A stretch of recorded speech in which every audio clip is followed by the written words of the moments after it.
Right, we're here again at drupa. Morning, Julio. Good morning. So we just thought we'd just do a short video. Tell us a little bit about, because we had lots of people who are really impressed with the acrylic or plexiglass that we're routing here at drupa.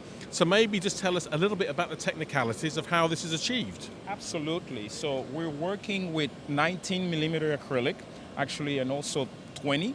And what we're doing is we're inspiring people and showing them that there's so many things that they can do with that. So in this case, we're showing that they can also do a finished product straight out of the Apex3R, a trophy or an award, whatever you decide to do. And in this particular sample, we're actually using 4 tools with the capability of the automatic tool change that makes it very, very capable and possible. So you're not having to manually go in and change a tool in the chuck. That is correct. You program in when you've got your cut file on your file for the machine, and it just goes and selects the tools automatically. One file has all the tools, and then once you execute that one file, the machine takes care of the rest in changing the tool automatically. Okay, great. So what do we see here then, Julio? So what we're seeing here, we're seeing some 3D engraving, which is reversed at the back, so that when we look on from the other side, it looks like the engraving is done on the inside.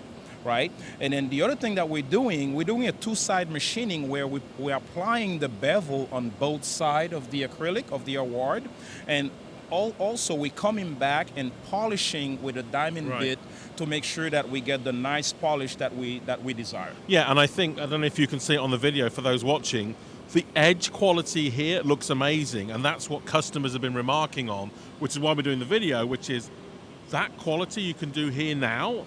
And that's remarkable to see all the facets, all the attributes of engraving, routing, and polishing produce something that is really, truly something you can give as an award. Absolutely. So, congratulations, Stuart. Thanks, Julio. You're very welcome. Yeah.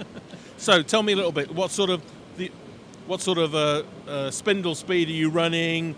Is this 24,000 RPM? What are you cutting at here? Great question. With the higher RPM, which is the Apex, comes with 32,000 RPMs built-in spindle on there as a configuration, which gives us the capability of doing this type of clear finish. So the higher RPM, the better finish you get on the acrylic.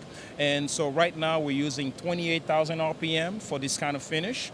And for just a regular cutting, we're just using 24,000 RPM. Okay. So being able to vary, and that's the beauty of having an automatic tool change, because some tools can have different RPM depending on which tool you pick up, and each tool can be programmed separately and not having to worry about it. Once you send the file, the controller will take care of everything for you automatically. Perfect. So final question for all the techie people out there. Do you engrave at the same speed as you can route, or do you have to go slow, or do you need to go faster?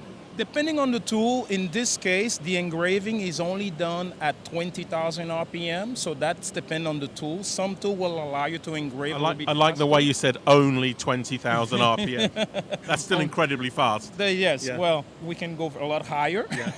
So only 20,000 RPM with the RPM on the engraving, and then for the cutting and to get that kind of finish, we're actually doing 28,000 RPM. Okay. So being able to have that flexibility of applying different RPM and the range, you have the long range of different RPM that you can use depending on the milling bit that you're using. Julio, thank you. Fantastic. We're now officially educated. We're very Great welcome. job. Thanks, Julio. Thank you.